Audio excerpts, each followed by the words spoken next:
दोस्तों, इस कहानी में मैं एक लड़के की भूमिका निभा रही हूँ। मेरा नाम आदित्य है।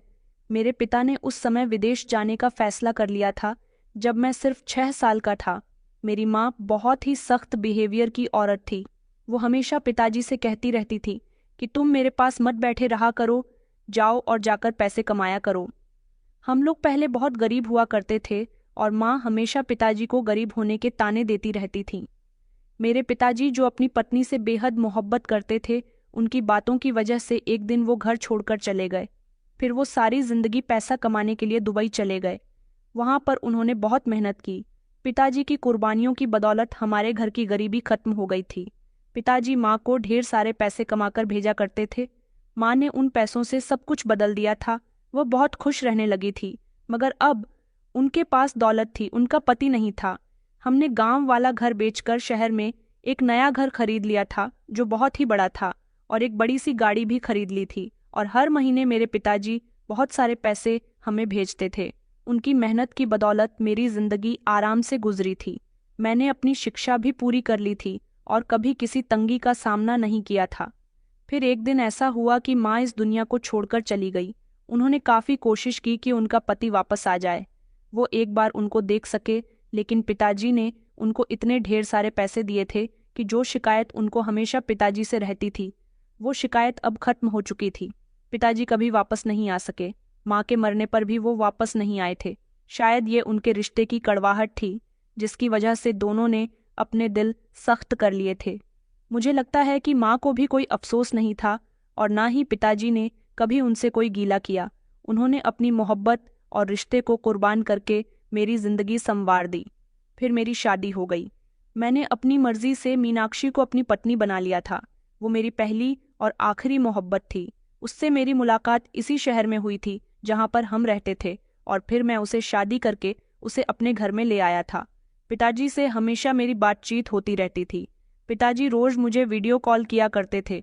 हम दोनों की फ़ोन पर भी बहुत बात होती थी।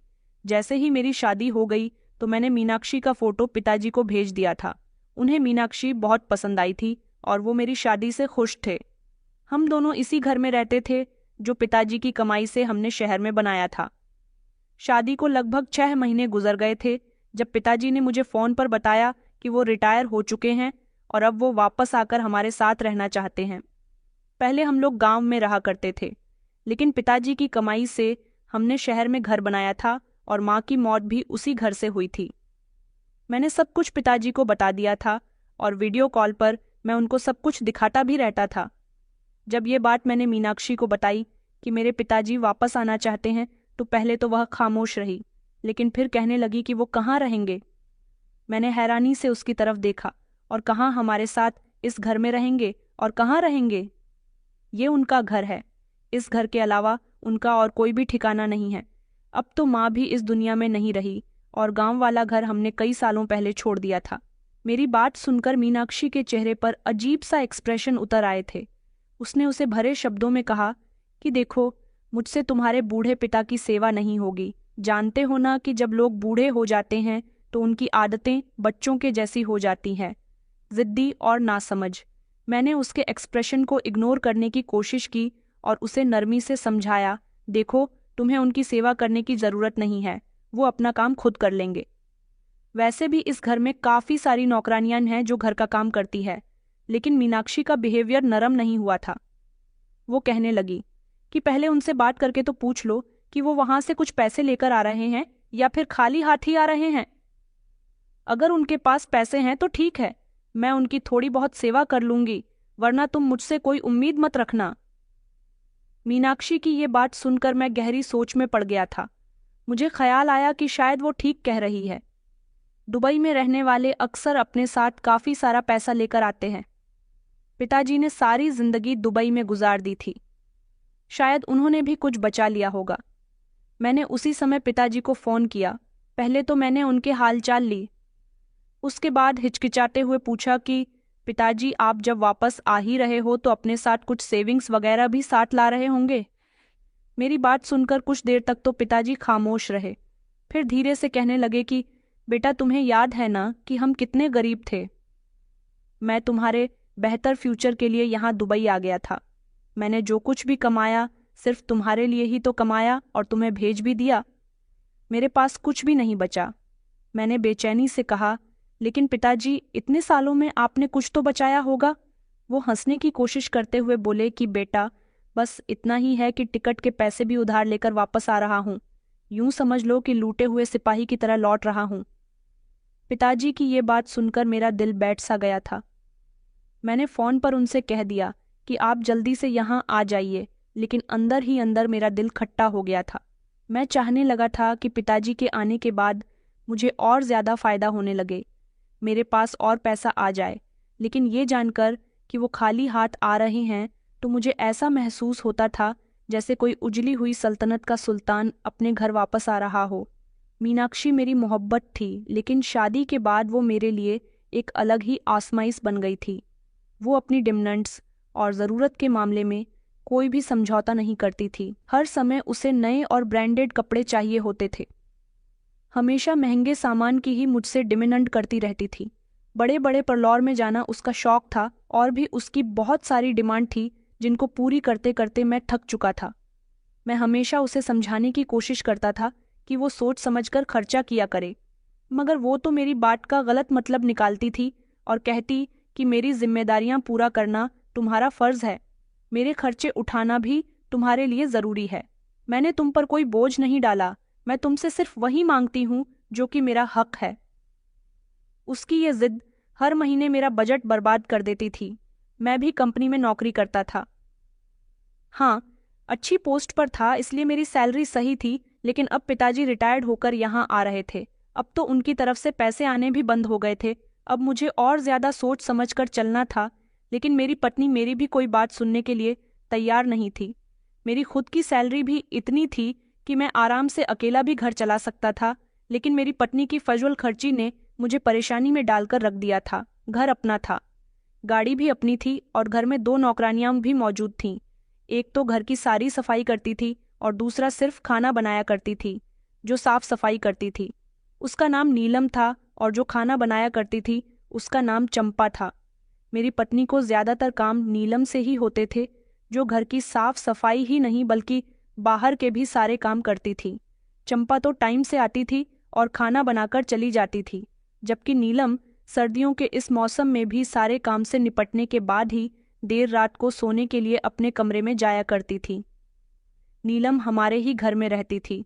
उसे मेरी पत्नी ने एक छोटा सा कमरा दे दिया था, क्योंकि मेरी पत्नी घर का मामूली सा काम भी खुद नहीं कर सकती थी। उसे एक नौकरानी 24 घंटे अपने साथ चाहिए होती थी। ये सारे काम ही नीलम के थे। मेरी पत्नी को तो कोई काम ही नहीं था, लेकिन अजीब बात यह थी कि वो फिर भी थकी हारी और शिकायत करती हुई नजर आती थी। मैं अपनी पत्नी से कहता था कि मीनाक्षी, तुम्हें तो कोई काम भी नहीं करना पड़ता, नौकरानियां सब कुछ कर लेती हैं, फिर तुम क्यों थक जाती हो। वो तो कभी मुझे कोई सीधा जवाब देती ही नहीं थी, बस बात घुमा देती थी या अपनी किसी नई डिमांड को बीच में ले आती थी। अब जब पिताजी के वापस आने की खबर आई तो मेरा दिल अजीब सी परेशानी में खो गया था। मुझे अंदाजा था कि पिताजी के आ जाने से घर का माहौल बदल जाएगा।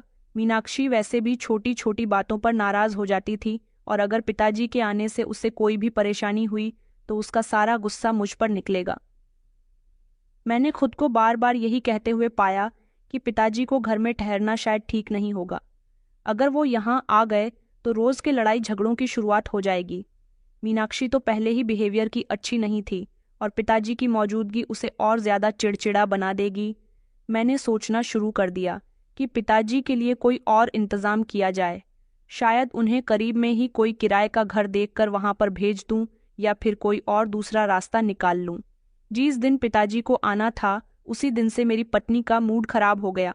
वह कहने लगी कि अब तो तुम्हारा बाप भी यहाँ आ रहा है, मुझे उसकी सेवा करनी पड़ेगी और हमेशा ससुर की इज्जत के लिए सर पर घूंघट भी डालकर रहना पड़ेगा, क्योंकि तुम्हारी माँ और पिताजी गांव से बिलोंग करते हैं।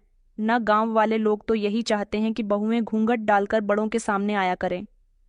अपने घर में 2 घड़ी सुकून से बैठ जाती थीं। अब मेरा वो सुकून भी खत्म होने जा रहा है। मैंने अपनी पत्नी को तसल्ली दी कि तुम जैसा सोच रही हो ऐसा कुछ भी नहीं होगा। वो कहने लगी कि देखो, अगर मेरी प्राइवेसी में कोई भी खलल पड़ी तो मैं तुम्हें छोड़कर चली जाऊंगी। मैंने कहा, प्लीज ऐसी बातें मत करो, मैं हूं ना, कुछ नहीं होगा। अपने पिताजी को एयरपोर्ट से लेने के लिए चला गया था। वहां अपने पिता को देखकर मेरे दिल में खुशी और उलझन का मिला जुला एहसास आ गया था। मैं इतने सालों बाद अपने पिता से मिल रहा था। मैंने जब अपने पिता के हाथों की तरफ नजर डाली तो उनके हाथ में एक पुराना सा और छोटा सा बैग था। उसे देखकर मेरे दिल में एक सवाल उठा था कि वो ज्यादा पैसे कमाकर नहीं लाए हैं, फिर भी उम्मीद थी कि वो कोई गिफ्ट या कोई यादगार चीज वहां से जरूर लेकर आए होंगे, क्योंकि ये मेरे वही पिताजी थे जिन्होंने अपनी पूरी जिंदगी हमारी खुशियों के लिए कुर्बान कर दी थी। जब हम गाड़ी में बैठे तो रास्ते में हम लोग मामूली सी बातें करते हुए आ रहे थे। पिताजी मुझे बहुत थके हुए लग रहे थे, लेकिन उनके चेहरे पर सुकून था, जैसे वो बहुत बड़ा मुश्किल सफर तय करके वापस आ रहे हों। मैंने उनसे ज्यादा सवाल नहीं किए थे क्योंकि आइडिया था कि वो बहुत थके हुए हैं। मुझे उनसे कोई बात नहीं करनी चाहिए। घर पहुंचने से पहले मैंने एक होटल से खाना पैक करवा लिया, क्योंकि मुझे पता था कि मीनाक्षी ने तो खाने का इंतजाम नहीं करवाया होगा और ना ही पिताजी के लिए किसी खास चीज का इंतजाम किया होगा। घर पहुंचकर पिताजी को मैंने बिठाया और खाने का इंतजाम किया। पिताजी ने पूछा कि बेटा, मेरी बहू ने मेरे लिए खाना नहीं बनाया?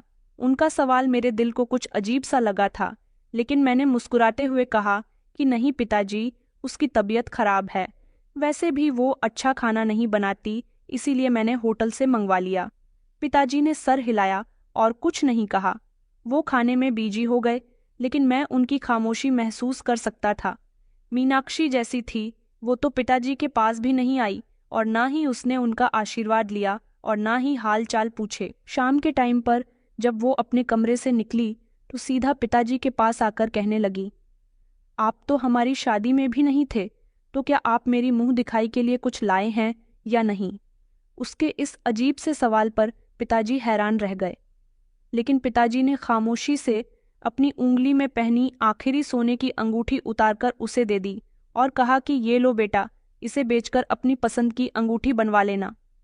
मीनाक्षी ने बिना किसी झिझक के अंगूठी पकड़ ली और कहने लगी, अब ये काम भी मुझे ही करना पड़ेगा।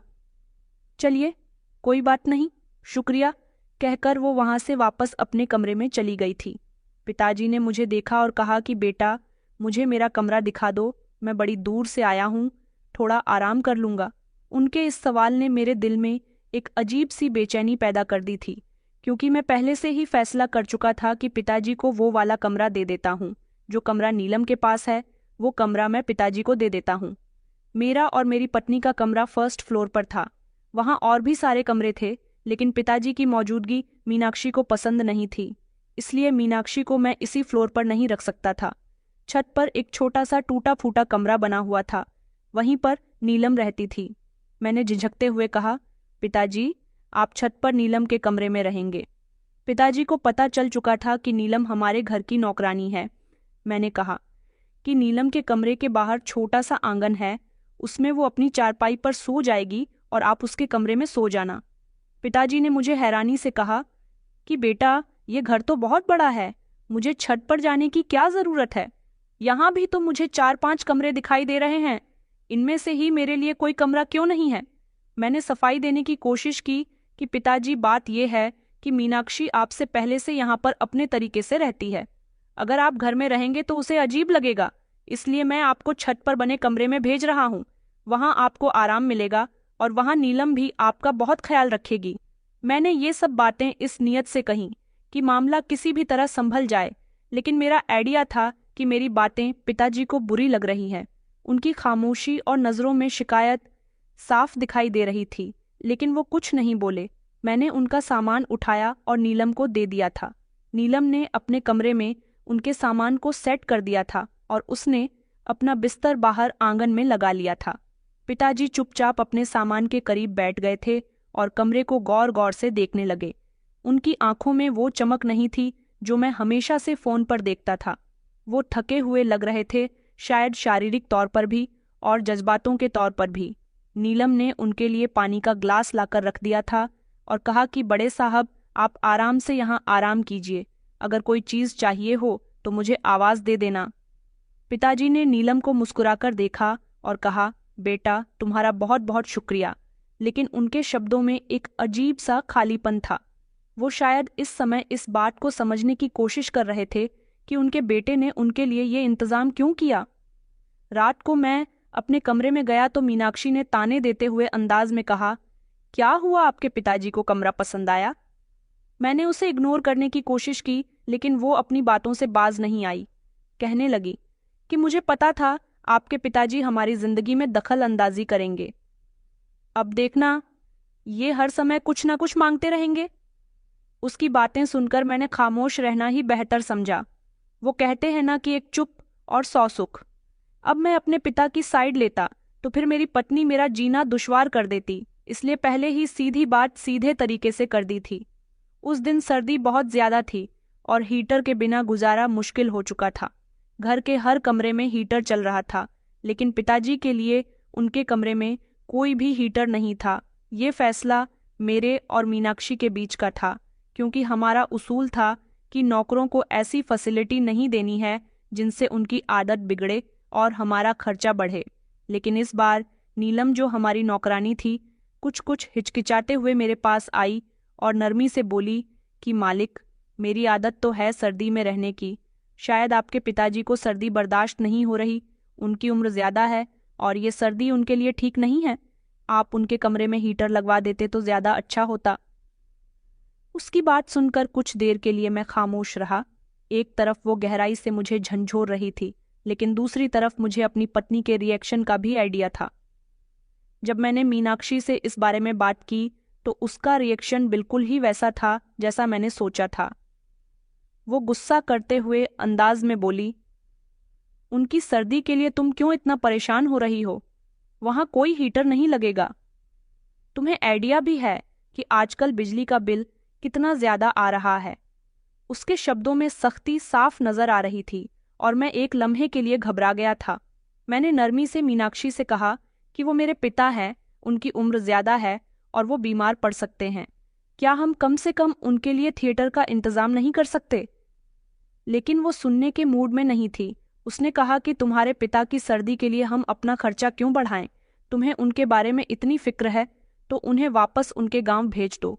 वैसे भी उनका असली घर तो वहीं पर ही है, और अगर उन्हें यहाँ पर रखना है तो हमारी तरह जीना होगा। मीनाक्षी के इन शब्दों ने मुझे अंदर तक तोड़कर रख दिया था।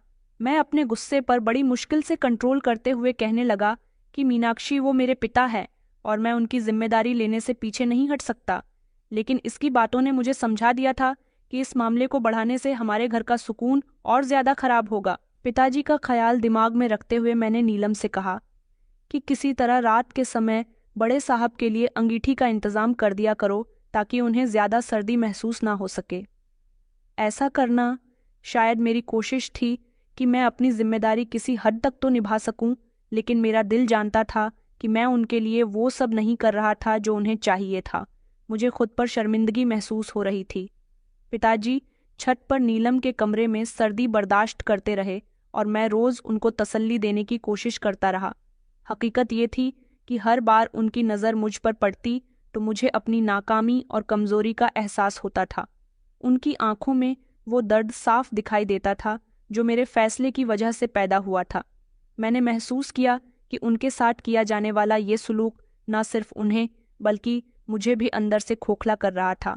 ये सर्दी सिर्फ मौसम की नहीं बल्कि दिलों में बढ़ती हुई दूरी की एक शक्ल भी थी जिसने मुझे और पिताजी को एक अजीब सी खामोशी में जकल रखा था।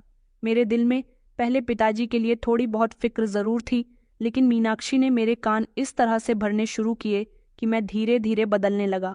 वो बार बार कहती कि तुम्हारे पिताजी ने तुम्हें छोड़ दिया था, एक छोटे से बच्चे को।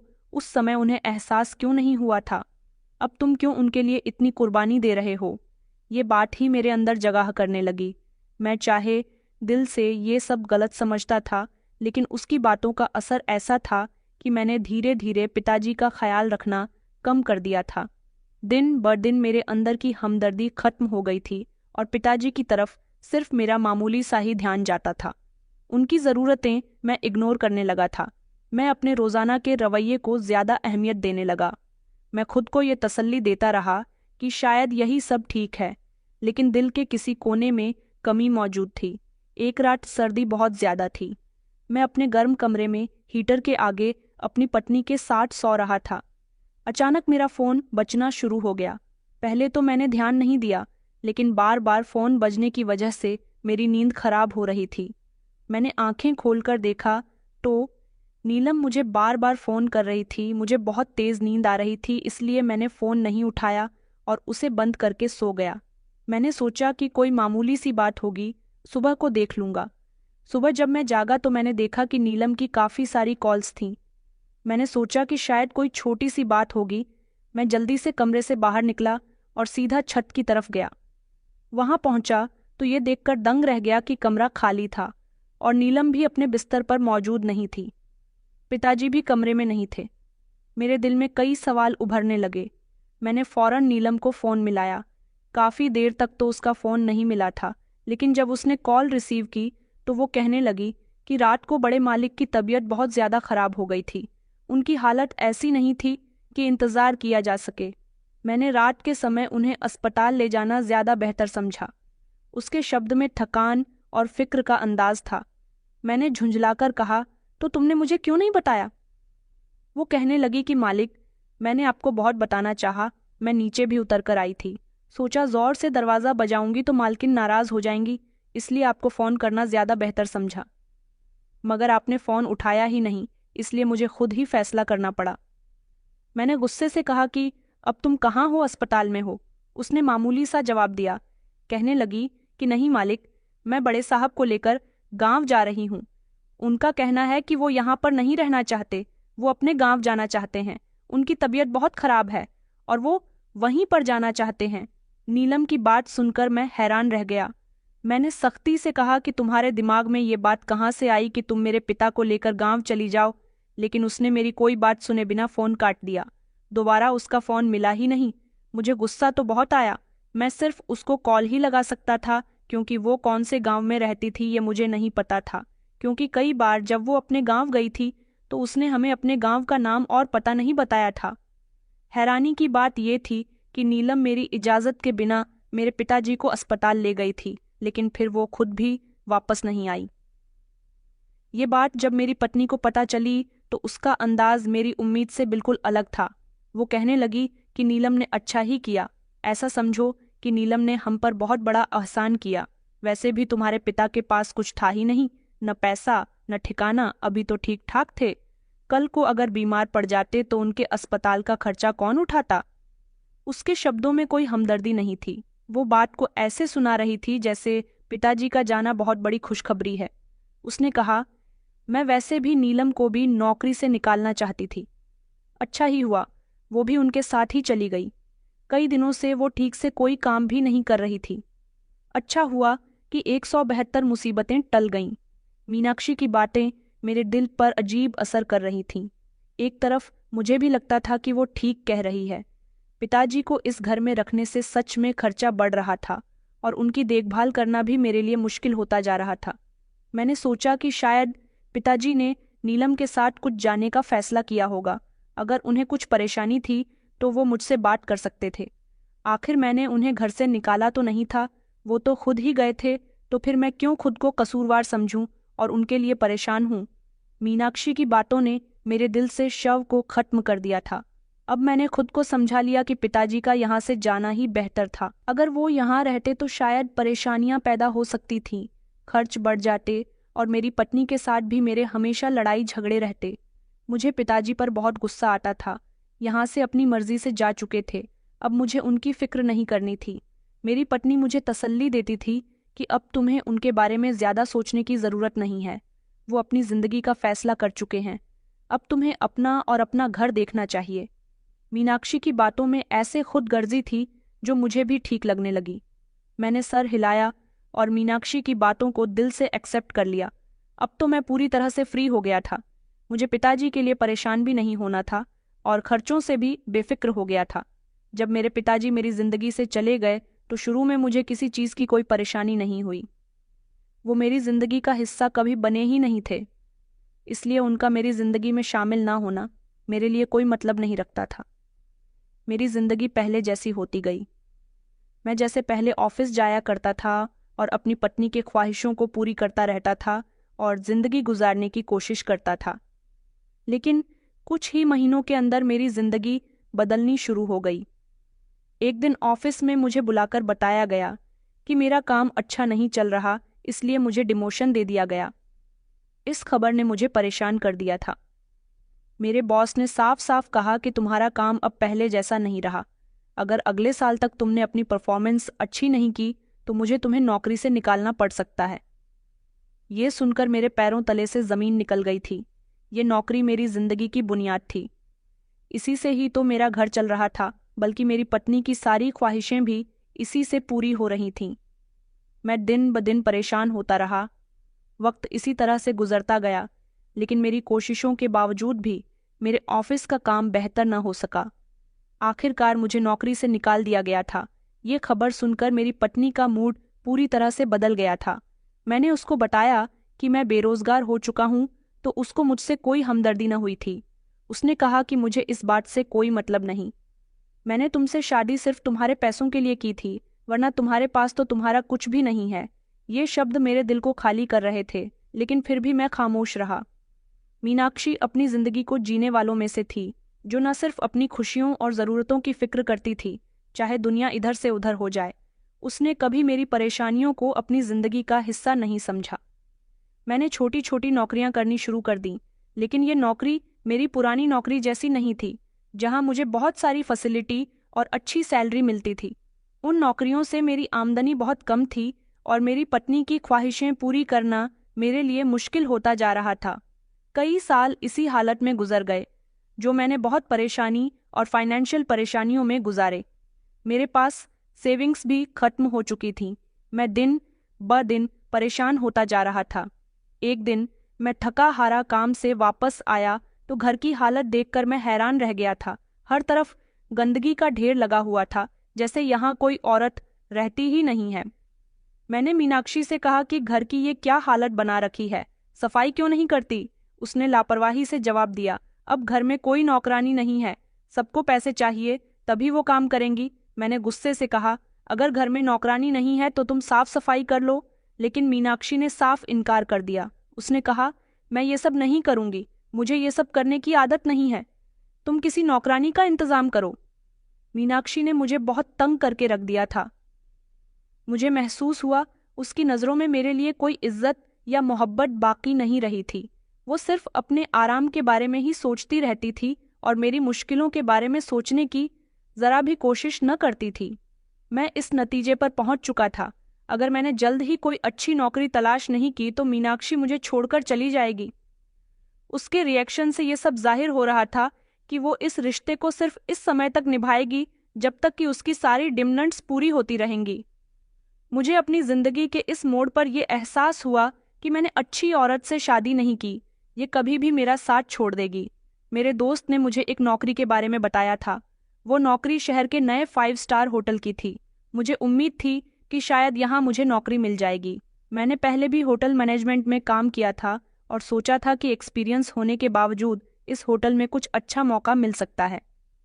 जब मैं होटल पहुंचा तो पता चला कि इंटरव्यू होटल की मालकिन खुद ले रही है। मालकिन के सामने इंटरव्यू देने का ख्याल मुझे कुछ अजीब सा लगा। फिर भी मैंने खुद को संभालने की कोशिश की और कमरे में दाखिल हो गया। मालकिन कुर्सी पर बैठी हुई थी और उनका चेहरा मेरी तरफ नहीं था। इससे मुझे कुछ सुकून मिला। मैंने अपनी फाइल टेबल पर रखी और अपना इंट्रोडक्शन दिया। जैसे ही उन्होंने मेरी तरफ मुड़कर देखा तो उनको देखकर मेरे होश उड़ गए थे। वो कोई और नहीं बल्कि नीलम थी, वही नीलम जो हमारे घर में नौकरानी का काम किया करती थी। मैंने उसे पहचान लिया था, लेकिन उसकी शक्ल और हुलिया काफी हद तक बदल चुका था। वो एक 5 स्टार होटल की मालकिन थी और उसने बहुत ही महंगे कपड़े पहने हुए थे। वो बहुत ही सुंदर लग रही थी। वो मेरी आंखों के सामने हंसते हुए बोली, आप मुझे इतनी गौर से क्यों देख रहे हैं? हाँ, मैं नीलम ही हूं, लेकिन आप यहाँ पर क्या कर रहे हैं? उसका सवाल मेरे लिए एक और झटका सा था। मैंने खुद को संभालने की कोशिश की और उससे कहा कि तुम इस होटल के मालकिन कैसे बन गई? नीलम ने फिर से हंसकर कहा कि एक लंबी कहानी है। उसने कहा कि ये सब कुछ आपकी पत्नी की वजह से हुआ है। मैंने कहा, मेरी पत्नी की वजह से तुम इस होटल की मालकिन कैसे बन सकती हो? उसने कहा, हाँ, मैं सही कह रही हूँ। ये सब मालकिन की वजह से ही हुआ है, जो आपके पिता के साथ बुरा बिहेव करती थी, और इसी की वजह से मैं तुम्हारे पिता को वहां से निकाल कर ले गई थी। मैंने कहा, मेरे पिताजी कहाँ हैं? वो बताने लगी कि उस रात आपके पिताजी की तबीयत इतनी खराब हो गई थी कि उनके सीने में दर्द उठने लगा। वो समझने लगे थे कि शायद उनको हार्ट अटैक आ रहा है। वो मुझे ये सब कुछ बता ही रही थी जैसे कोई गहरा राज खोल रही हो। नीलम ने कहा, मैं फौरन ही आपके पिताजी को अस्पताल ले गई थी, जहां मैंने उनका इलाज करवाया, और फिर मैं उनको अपने गांव ले गई थी, जहां की हवा ने उनको बिल्कुल ठीक कर दिया था। मैंने वहां उनकी ढेर सारी सेवा की, बिल्कुल उनकी बेटी की तरह। मैंने उस समय आपके पिता की सेवा की, जिस समय आपको उनके साथ होना चाहिए था और उनकी सेवा करनी चाहिए थी। आपके पिताजी ने मुझे अपनी बेटी बना लिया था। मैं उनके साथ इतनी करीब हो गई थी कि आपके पिताजी ने ये सब कुछ, यहाँ तक कि ये 5 स्टार होटल भी मेरे नाम कर दिया। इस होटल के बारे में तो मैंने कभी नहीं सुना था। ये होटल मेरे पिताजी का कब से हो गया? नीलम ने मुझे बताया कि आपके पिताजी दुबई में बहुत पैसा कमाया करते थे। उन्होंने आपसे ये बात छुपा रखी थी। जिस शहर में आपने रहना शुरू कर दिया, वहीं पर उन्होंने ज़मीनें खरीदनी शुरू कर दी और अपना कारोबार करना शुरू कर दिया, जो कि वो दुबई से ही कर रहे थे। नीलम मुझे बता रही थी कि ये सब कुछ अब उसका है, और मैं एक पल के लिए भी यकीन करने को तैयार नहीं था। मेरी आंखों में गुस्सा था। मैंने कहा, नीलम, तुम्हें शर्म नहीं आती? ये सब कुछ मेरा है और तुम इसके मालकिन बनी बैठी हो। मैं बस यही सोच रहा था कि क्यों नीलम ने मुझे नहीं बताया, क्यों मेरे पिता ने मुझे बताना जरूरी नहीं समझा। मैंने कहा, तुमने मुझे ये सब कुछ क्यों नहीं बताया? ये सब तुम्हारा काम था, लेकिन तुम तो नमक हराम निकली। नीलम ने जवाब दिया कि आपके पिता ने मुझे ये सब कुछ दिया था, मैं क्या करती? उसने कहा कि आपके पिता की ख्वाहिश थी कि मैं उनकी जगह पर इस होटल की मालकिन बनूं। उसने अपनी बात में कोई शर्मिंदगी महसूस नहीं की, बल्कि वो सच बोल रही थी। लेकिन मैं ये सब हजम नहीं कर पा रहा था। मेरे दिमाग में एक तूफान उठ रहा था। मैंने कहा, मुझे पिताजी के बारे में बताओ, वो कहाँ है? नीलम कहने लगी कि आपके पिताजी इस दुनिया को छोड़कर जा चुके हैं। मैंने कहा, क्या तुम सच कह रही हो? पिताजी की मौत के बारे में सुनकर मुझे गहरा सदमा पहुंचा था। वो कहने लगी कि मैंने आपके पिता का बहुत ख्याल रखा, उनका इलाज भी करवाया, मगर उनका इस दुनिया से जाने का समय आ गया था। मैंने कहा कि तुमने मेरे पिताजी की मौत के बारे में मुझे क्यों नहीं बताया? तो वह कहने लगी कि आपके पिता की आखिरी इच्छा थी कि उनकी मौत पर आपको न बुलाया जाए, इसीलिए मैंने उनकी आखिरी इच्छा को पूरा किया। पिताजी की मौत की खबर सुनकर मुझे एक जोरदार झटका लगा था। अब तो वो कभी वापस भी नहीं आ सकते थे। मैं होटल से बाहर निकल आया था और सड़क पर ही बैठ गया। मैंने अपनी जेब से मोबाइल निकाला और उनकी फ़ोटो देखकर मैं रोने लगा था। मैं उनकी फ़ोटो से माफ़ी मांगने लगा कि मैंने उनके साथ बहुत गलत किया। अंतिम समय में पिताजी को मुझसे मिलना तो चाहिए था, लेकिन मैं उनका बहुत बुरा बेटा था, इसलिए उन्होंने मुझे याद नहीं किया। मैं घर आ गया था और हमेशा पिताजी को याद करता रहता था, उनसे माफ़ी मांगता रहता था। उनकी फ़ोटो देख देख कर यही कहता रहता था कि देर से ही सही, मगर मुझे आपकी अहमियत पता चल गई। लेकिन अब कोई फ़ायदा नहीं था। मैंने ये सब कुछ जब अपनी पत्नी को बताया तो वो कहने लगी कि ये तो बहुत बुरा हुआ, चलो हम नीलम पर केस कर देते हैं। मैंने उससे कहा, सब कुछ तुम्हारी वजह से हुआ है, अब तुम्हें केस की पड़ी है। अब केस करने से क्या होगा? सब कुछ तो नीलम के नाम हो चुका है, और अब मेरे पिता भी इस दुनिया में नहीं रहे।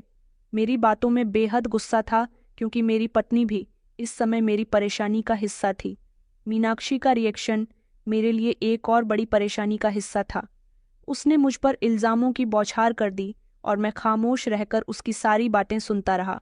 वो कहने लगी कि तुम कोई छोटे बच्चे हो, तुमने कभी ये नहीं सोचा कि तुम्हारे पिता ने इतने साल दुबई में गुजारे हैं तो उन्होंने कुछ ना कुछ तो कमाया ही होगा। तुम्हें ये सब तो सोचना ही चाहिए था कि वो अपना कुछ ना कुछ छोड़कर तो गए होंगे। उसकी बातों में ढेर सारे ताने थे। मीनाक्षी ने कहा था कि हमें नीलम की खुशामद कर लेनी चाहिए, लेकिन तुमने मेरी बात नहीं मानी। तुम्हारे दिमाग में कुछ था ही नहीं, तुम तो बेहद ही बेवकूफ़ हो। जब उसने ये कहा तो मेरा दिमाग गुस्से से फट पड़ा। मेरी बर्दाश्त अब खत्म हो चुकी थी। मैंने इस लड़ाई को और बढ़ाया और उसको जो कुछ कहना था कह दिया। मैंने गुस्से से मीनाक्षी से कहा कि तुमने कभी ये सोचा था कि वो मेरे पिता थे। तुम्हारी बातों से ज्यादा तकलीफ मुझे और कुछ नहीं दे सकती। हमारी लड़ाई इतनी बढ़ गई कि वो गुस्से से मेरे सामने से चली गई। मुझे अब उसकी कोई परवाह नहीं थी। मैंने पहले ही फैसला कर लिया था कि अब मैं इसका पीछा नहीं करूंगा। शुरू से ही मीनाक्षी मेरी शराफत का फायदा उठा रही थी और हमेशा उसने सिर्फ अपने बारे में ही सोचा था। अभी भी वो ऐसा ही कर रही थी। अब मैं समझ गया था, अब मेरी जिंदगी में जो भी मुश्किलें आएंगी वो मेरी जिम्मेदारी होगी। मैंने एक वकील से बात की, जो मेरे लिए आखिरी उम्मीद थी। वकील साहब ने कहा कि अब कुछ नहीं हो सकता। तुम्हारे पिता ने होशो हवास में खुद ही उस नौकरानी के हवाले अपना सब कुछ कर दिया था। उन्होंने कहा कि तुम कानूनी तौर पर भी अब कुछ नहीं कर सकते। ये सब मेरे लिए बहुत ही हैरान और मायूस कर देने वाली बात थी। मैं सोच रहा था कि क्या सच में मैंने अपने पिता के साथ बहुत बुरा किया था। मैंने अपनी नौकरानी के कमरे में अपने पिता को जगह दी और उसके साथ साथ वो सब भी किया जो एक बेटे को अपने पिता के साथ नहीं करना चाहिए। अब मुझे समझ आया कि मैंने अपने पिता को कितना परेशान किया था। इससे ज्यादा मेरे साथ और क्या बुरा हो सकता था। उनका भरोसा मैंने तोड़ा था और जब वो मुझसे रिश्ता दोबारा जोड़ना चाहते थे तो मैंने पूरी तरह से उनको इग्नोर कर दिया। उसके बाद जो कुछ भी हुआ वो मेरे किए का नतीजा था। मैंने अपने आप से सवाल किया, क्या सच में मेरे साथ ये सब हो रहा है। फिर दिमाग में एक सवाल आया कि क्या अब भी कुछ हो सकता है। लेकिन वकील की बात सुनकर मुझे यकीन हो गया था कि अब कुछ वापस नहीं आ सकता, न मेरे पिता और ना ही उनकी दौलत। मैं बहुत ज्यादा बीमार रहने लगा था, बहुत परेशान रहने लगा था, दर दर की ठोकरें खा रहा था। मीनाक्षी तो मुझे छोड़कर जा चुकी थी। उसे तो सिर्फ मेरी दौलत से मोहब्बत थी। मेरे पास खाने के लिए भी कुछ नहीं था, ना कोई नौकरी थी, न घर में चैनो सुकून था। लेकिन ऐसे बुरे समय में मेरा साथ नीलम ने दिया था, जिसने मुझे घर खर्च के लिए थोड़े से पैसे दे दिए थे। मगर मैं अपने किए की माफी नीलम से मांग रहा था। मैं बहुत गरीबी भरी जिंदगी गुजार रहा था। धीरे धीरे मुझे एक बीमारी ने जकड़ लिया था, जिसके लिए मेरा इलाज होना बहुत जरूरी था। लेकिन मुझे अपना इलाज नहीं करवाना था। मैं अपने पिता की तस्वीर अपने सीने से लगाकर सारा दिन रोता रहता था। उनसे माफी मांगता रहता था कि जीते जीना सही। पिताजी मरने के बाद तो मुझे माफ कर दे। मुझे उनकी दौलत नहीं चाहिए, सिर्फ उनकी माफी ही मुझे सुकून दे सकती है। नीलम घर पर आती थी और मेरी ऐसी हालत देखकर उसे बहुत अफसोस होता था। मैं अब बिस्तर से बिल्कुल भी नहीं उठता था। नीलम मुझे जो पैसे देकर जाती वो पैसे मैं उसे वापस कर दिया करता था। मैं कहता था कि मैं भी मर जाना चाहता हूँ, मेरा इस दुनिया में कोई नहीं है। एक वक्त ऐसा था जब मैंने अपने पिता का ख्याल नहीं रखा। मैंने उनको अकेला छोड़ दिया था और आज मैं खुद भी अकेला हूँ। नीलम मेरी ऐसी हालत पर अफसोस करती थी, लेकिन फिर एक वक्त ऐसा आया जब नीलम ने मेरी मदद की और मुझसे कहा कि वो मुझसे शादी करना चाहती है। मैं उसकी बात सुनकर दंग रह गया था। उसने कहा कि आप बड़े साहब की आखिरी निशानी हो। भले ही वो आपसे नाराज थे, मगर अब आप सुधर चुके हो। गरीबी भरे हालात देखकर आपको एहसास हो गया कि आपने अपने पिता के साथ कितना बुरा किया था। सबसे अच्छी बात यह होती है कि इंसान ठोकर खाकर सुधर जाता है, और आप सुधर गए हो, संभल गए हो। मैं आपसे शादी करके बड़े साहब की आत्मा को शांति देना चाहती हूँ, क्योंकि आपकी जिंदगी में जो औरत थी उसने आपकी जिंदगी को बर्बाद कर दिया था, और इसमें उसी का हाथ था जिसने आपको आपके पिता से दूर कर दिया। अब वो आपकी जिंदगी से निकल चुकी है। मैंने नीलम से मना किया था कि मैं तुम्हारी जिंदगी बर्बाद नहीं करना चाहता, मैं तुम्हारे काबिल नहीं हूँ।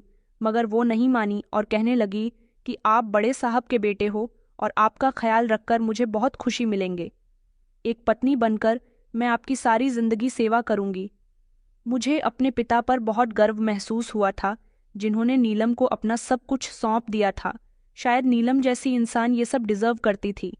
मैं अपने पिता की किसी भी चीज का हकदार नहीं था। नीलम के साथ मेरी शादी भले ही हो गई है, मगर मैं पहले जैसी जिंदगी नहीं गुजारता। मेरी पत्नी मेरा बहुत ख्याल रखती है। नीलम के साथ मेरी शादी होना मेरी जिंदगी का सबसे बेहतर फैसला था। नीलम ने मुझ जैसे बीमार इंसान को सुधार दिया, संभाल दिया, और अब मैं उसके साथ एक खुशहाल जिंदगी गुजार रहा हूँ। कुछ लोग अपनी दुनिया में इतने मग्न हो जाते हैं कि अपने माता पिता की अहमियत को भूल जाते हैं, उनका ख्याल रखना भूल जाते हैं। वो जो समझते हैं ये वही लोग हैं जो बुढ़ापे में अपने पिता का सहारा नहीं बनते, और फिर नतीजा ये होता है कि उन्हें वो सज़ा मिलती है जो शायद मुझे मिली थी। नीलम, जिसे मैं बहुत बुरा समझता था। अब मुझे पता चला था कि मेरे पिता ने उस पर भरोसा क्यों किया और उसे अपनी जायदाद क्यों सौंपी। क्योंकि वो एक अच्छी इंसान थी। भले ही वो गरीब थी, लेकिन उसे लोगों की परेशानी समझ में आता था। उसने मेरे पिता की भी परेशानी में मदद की थी। तभी तो मेरे पिता ने अपनी औलाद पर भरोसा ना करके उस पर भरोसा किया, और इस बात का यकीन मुझे अब हो चुका है। मैंने तो कभी अपने पिता की इज्जत ना की। ये मेरी सबसे बड़ी कमी थी। वो तो इस दुनिया से चले गए। तब मुझे एहसास हुआ, जो सब कुछ मुझे मिलना था वो मेरे पिताजी ऐसे भी मेरे नसीब में लिख गए थे। बचपन से लेकर अब तक उन्होंने मेरी हर ख्वाहिश को पूरी किया था, और मरने के बाद भी वो मेरी जिंदगी में नीलम जैसी अच्छी हमसफर को भेज गए थे। और वापस उनकी दौलत मुझे मिल गई थी, लेकिन मैं उनकी दौलत का इस्तेमाल नहीं करता, अपनी मेहनत की कमाई से अपना खर्चा करता हूँ। मगर मेरे पिताजी के मरने के बाद मेरे दिल में उनकी अहमियत बहुत ज़्यादा बढ़ गई है। तो दोस्तों, उम्मीद करती हूँ आपको हमारी कहानी पसंद आई होगी।